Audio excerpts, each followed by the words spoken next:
Cool.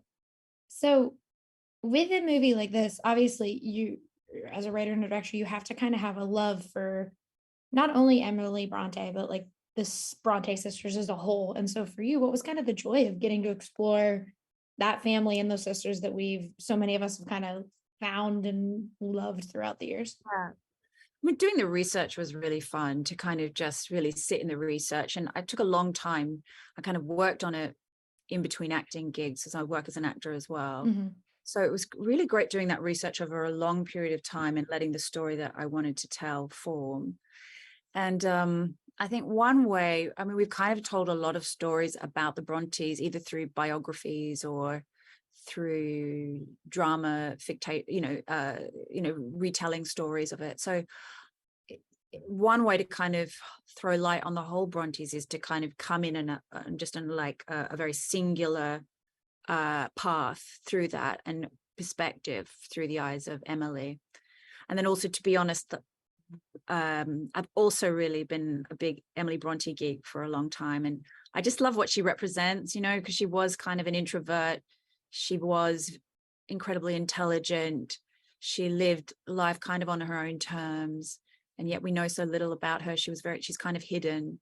So she's always been my fascination. And I kind of wanted to share my feelings about her in this film, but also really explore the idea of female authenticity and female voice at this particular moment in history is also important for me. Well, yeah, and I think through this lens of Emily. And I think what's really fascinating about this movie too is just kind of the framing of Emily's life in a fictitious way being something that would inspire something like Wuthering Heights, or for Charlotte writing Jane Eyre. And so was that your goal from the get-go, to kind of create this world that you're like, yeah, I understand why these women created these like gothic romances that have continued to captivate audiences, especially female audiences, after all of these years? Yeah, I mean, their voice is so original and is so emotional and is so kind of passionate, and yet it came out of these women that lived kind of very singular, quiet lives, and the juxtaposition between those two things is kind of fascinating, really. And I mean, I think they were probably just inspired from the books that they read and the environment that they lived in, and things that they saw, some of the brutality they saw, in those Yorkshire communities. But I guess because I wanted to tell a story about a young woman finding her voice, and that's something that I think Emily did. And I think she was the first one to do that out of the Bronte sisters. I wanted to focus on her the most. But yeah, sorry, I think I've gone off topic. But You're totally fine. What I really liked too is, like, I think it would have been easy to try and pretend like these sisters had a perfect relationship and we're like, yes, we're all writers, it's great. But your movie doesn't do that. And you get to see kind of the different levels of siblings and relationships within the family.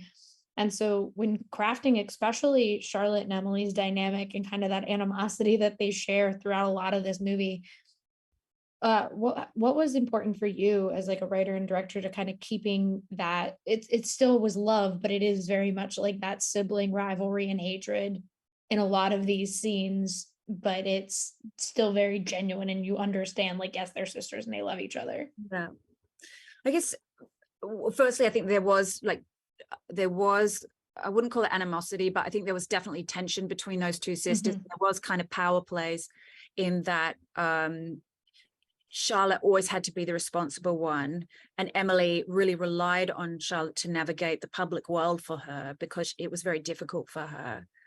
But within this story, I have Charlotte turn away from her creativity and her true self and hold that position for the whole film.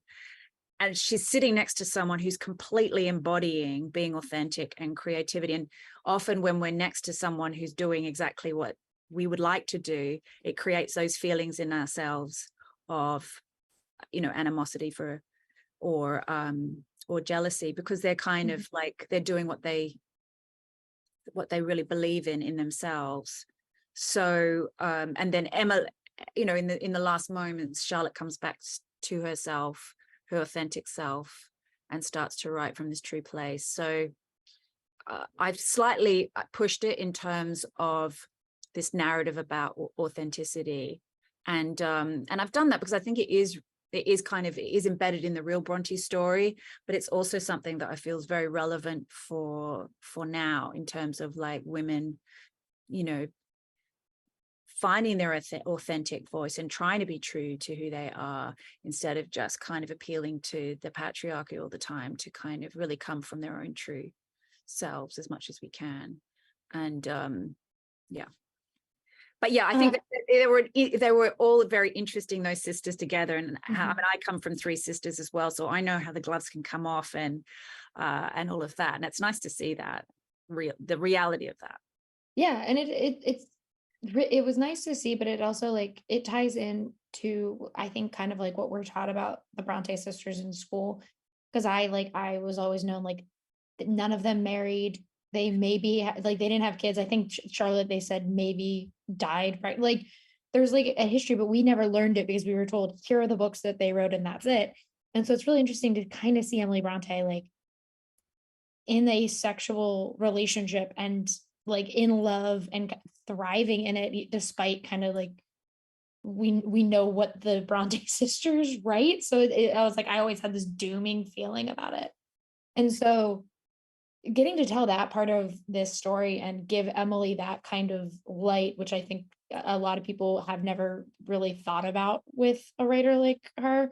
Yeah. What did you really want to focus on with those 2 characters in particular and bringing that brief love affair to screen? Well, when I was doing my research, you know, William Waitman is a fascinating character. You know, the sisters did call him Celia Amelia, which just says so much. And he was a terrible flirt. Everybody loved him in the parsonage, and he did die of cholera when the Bronte sisters were away in Brussels. And you know, he was a really valued member of the community. And I just thought, and then the other thing is that there was a period of time for 2 years where it was Bramwell, Waitman, and Emily, after Emily kind of screwed up in the school, kicking around the parsonage, and Anne and Emily and Charlotte were off working. And I always thought that she might be looking at those guys in terms of prototypes for Heathcliff and Edgar. And so that's one thing. So this triangle formed in my mind about these 2 people that represent 2 different things: Bramwell, the wild creative self, and Waitman, kind of the considered poetic ordered patriarchy, and that she kind of moves between the 2 of them. But it was really to help with this idea of how do you be authentic when the patriarchy doesn't really value you. In fact, they're afraid of you. They're afraid of that kind of feminine side in themselves, and they're also afraid of it in you, you know.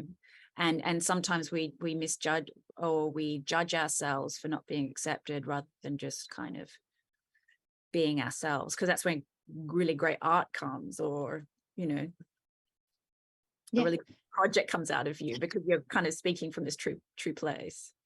But and also I think the other thing is that Wuthering Heights is this beautiful, passionate, Gothic, romantic piece of literature, and I wanted to kind of also honor that in the text and in the film. Yeah, I love it a lot. I think it's a great I like those sisters in general, and so kind of looking at it through this lens was so exciting for me. Oh, cool. I'm really glad.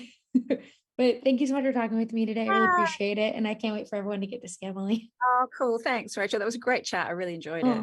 Thank you. Have a great one.